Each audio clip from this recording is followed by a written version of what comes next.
주님께서 여러분과 함께 마테오가 전한 거룩한 복음입니다. 주님 영광 받으소서.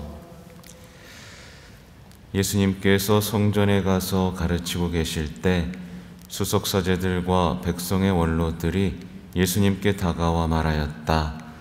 당신은 무슨 권한으로 이런 일을 하는 것이요? 그리고 누가 당신에게 이런 권한을 주었소? 그러자 예수님께서 말씀하셨다. 나도 너희에게 한 가지 묻겠다. 너희가 나에게 대답하면 나도 무슨 권한으로 이런 일을 하는지 너희에게 말해주겠다. 요한의 세례가 어디에서 온 것이냐? 하늘에서냐? 아니면 사람에게서냐? 그들은 저희끼리 의논하였다. 하늘에서 왔다 하면 어찌하여 그를 믿지 않았느냐 하고 우리에게 말할 것이요. 그렇다고 사람에게서 왔다 하자니 군중이 두렵소. 그들이 모두 요한을 예언자로 여기니 말이요. 그래서 그들이 예수님께 모르겠소 하고 대답하였다. 그러자 예수님께서 그들에게 말씀하셨다. 나도 무슨 권한으로 이런 일을 하는지 너희에게 말하지 않겠다. 주님의 말씀입니다.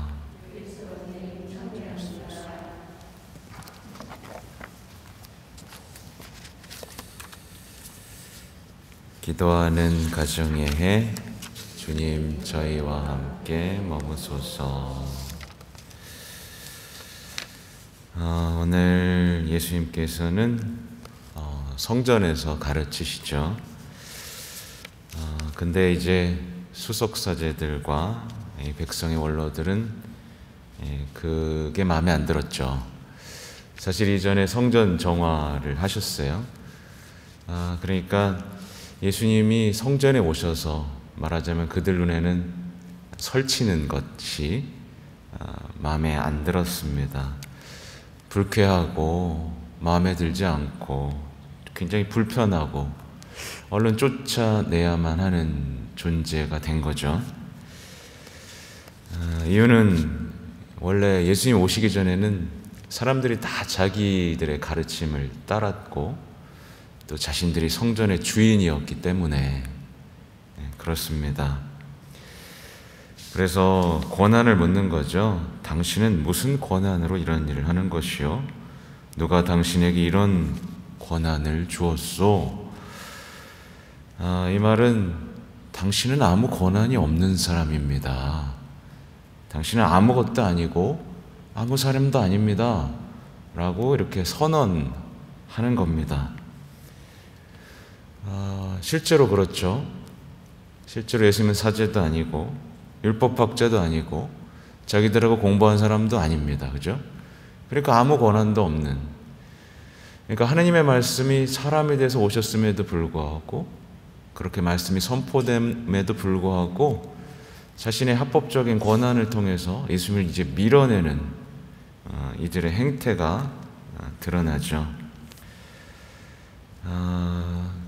그럼 우리가 이것을 어떻게 묵상해 볼 수 있을까? 이것은 우리 그리스도인들의 마음속에서도 똑같이 벌어지는 일이라고 볼 수 있습니다. 특별히 회개를 거부하고 내 안에 오신 예수님께 권한을 주지 않으려는, 예수님이 나를 바꾸려는 것에 동의하지 않으려는 그 마음의 움직임이라고 볼 수 있죠. 실제로 하나님의 말씀에게 권한을 주지 않는 그리스도인들이 굉장히 많습니다.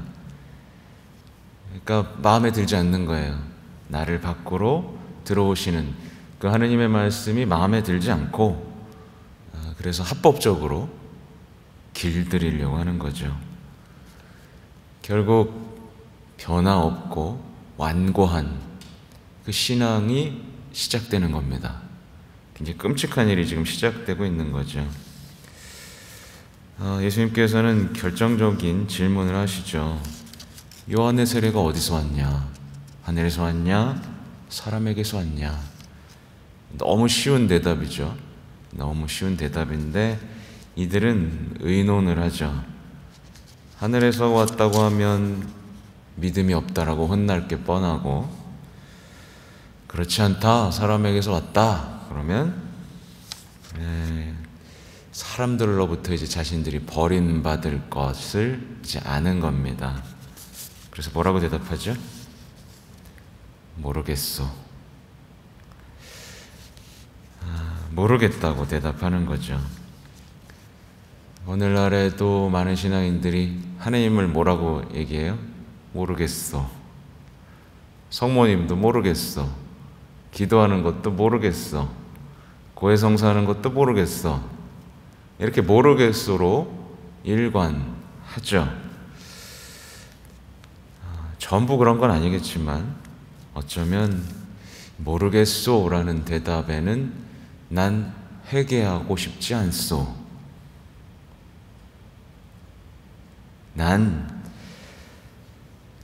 주님에게 나를 어떻게 하실 권한을 주고 싶지 않소 라는 말과 같은 뜻이라고 볼 수도 있습니다. 사실 우리 신앙인들은 수많은 기적들을 들어서 알고 있고요, 수많은 증거자들을 알고 있고요, 수많은 체험들을 한 사람들을 알고 있습니다. 그러나 믿음, 회개는 거부한 채 성당, 교회 안에서 안락한 말 누리려는 경우들이 있어요. 하지만 떠나고 싶진 않은 거죠. 말하자면 믿음이 있는 척 하는 겁니다. 그죠? 믿음이 있는 척. 왜냐하면 사람들로부터 받는 위로는 잃고 싶지 않거든요. 성당에는 그래도 나오고 싶거든요. 그쵸? 근데 하느님 말씀대로 하고 싶지 않고 내 마음대로 하고 싶어서 모르겠소, 전 잘 몰라요, 이렇게 대답하고 있는지도 모릅니다. 실제로 모르겠다 라고 얘기하는 경우는 대부분 미지근한 신앙생활을 하죠. 적당히 합니다. 악과 싸우지도 않고 사랑도 적극적으로 하지 않고 마음속으로는 늘 해봐야 소용없다 라고 생각하는 거죠. 그래서 계속해서 모르겠다라고 거짓말하면서 회개하지 않은 상태에 머물려고 합니다. 그래서 교황님도 이걸 정확하게 보신 거예요. 그래서 지적하십니다. 이 미지근한 그리스도인, 이 미지근한 그리스도인의 태도라고 말씀하시는 거죠. 말하자면 묵주기도는 바치면서 성모님은 모르겠다 이렇게 얘기하면서 마치 이런 겁니다.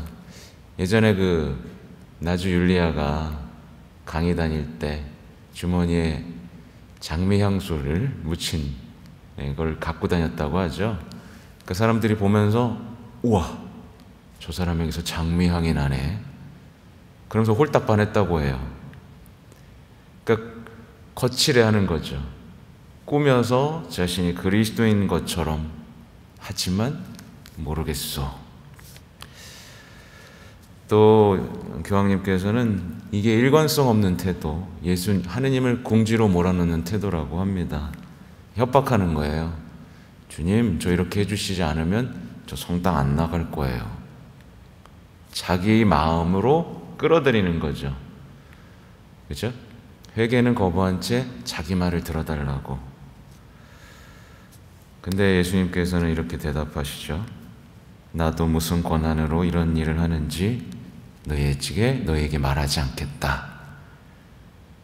이게 뭐냐면 잘 가라. 그러니까 입을 다물어 버리시는 겁니다. 그러니까 모르겠다라는 그 애매한 태도, 회개를 거부하는 태도에 예수님께서는 나도 너희에게 더 이상 말하지 않겠다 라고 선언하시는 거죠. 그래서 완고하고 변화없는 신앙생활 안에는 하나님의 말씀도 사라져버립니다. 그러니까 우리가 해야 할 태도는 분명하죠. 저는 믿습니다. 당신의 말씀을 따르겠습니다. 당신이 저를 변화시켜 주시는 것에 동의합니다. 이게 단순하죠. 이렇게 말하는 것이 우리 신앙이다 라고 보시면 좋겠고요. 특별히 오늘 루치아 동정 순교자 기념일인데 오늘 매일미사와 또 매일미사 묵상에도 아주 명확하게 설명이 나와요. 하여튼 루치아는 빛을 의미하는 룩스라는 단어에서 의미했고 또 빛의 전달자라는 뜻을 가지고 있어요. 그래서 간단하게 설명드리면 아주 예뻤다고 하고 또 아가다 성녀의 무덤 앞에서 기도하다가 어머니 치유되는 체험을 통해서 이제 온 삶을 주님께 봉헌하고자 했죠. 근데 이 약혼자가 고발하는 바람에 이제 여러 가지 고문을 당하고 특별히 유명한 건 이제 매음굴로 창녀들의 소굴로 던지려고 했지만 갑자기 몸이 돌덩이처럼 무거워져서 아무도 움직일 수 없었다고 하죠. 결국에는 여러 가지 고문 끝에 눈알을 뽑아버리는 고문을 당했는데 천사가 눈을 다시 돌려줬다고 해요. 그래서 사람들은 이 루치아 성녀를 기념하면서 이 원래 접시에 눈알을 담고 있는데 그 빵인 줄 알고 루치아 빵이라고 해서 이렇게 그냥 빵 위에 뭐 건포도 같은 걸 올려놓고 그런 빵을 먹는 관습도 생겼다고 해요. 특별히 시력, 눈에 질병이 있는 분들을 위한 성녀이기도 하고, 재밌는 건 스웨덴에서는 이제 루치아 성녀를 기억하는 루치아의 날이라는 걸 해요. 그래서 어여쁜 소녀들이 머리에 촛불로 된 왕관을 쓰고 이제 빛의 축제를 보냅니다. 그래서 아이들은 이제 산타 복장하고 막 노래하기도 하는데 그 중에 유명한 노래가 바로 산타 루치아. 들어보셨죠, 그죠? 네, 다 성녀하고 관련이 있습니다. 그리고 또 하나 기억해야 될 건 오늘 또 오틸리아 성녀도 기념해요. 오틸리아 성녀는 태어날 때부터 앞을 볼 수 없었던 소녀였는데 아버지가 충격을 받아가지고 죽이라고. 근데 죽일 수 없어서 수도원에 보내죠. 근데 세례 때 기적이 일어나서 눈을 뜨게 된 성녀죠. 두 분 다 빛과 관련이 있습니다. 그죠? 우리의 감겼던 눈이 주님의 빛을 볼 수 있도록, 뜨일 수 있도록 우리 두 성녀께 전구하면서 오늘을 빛의 축제로 보낼 수 있으면 좋겠습니다. 아멘.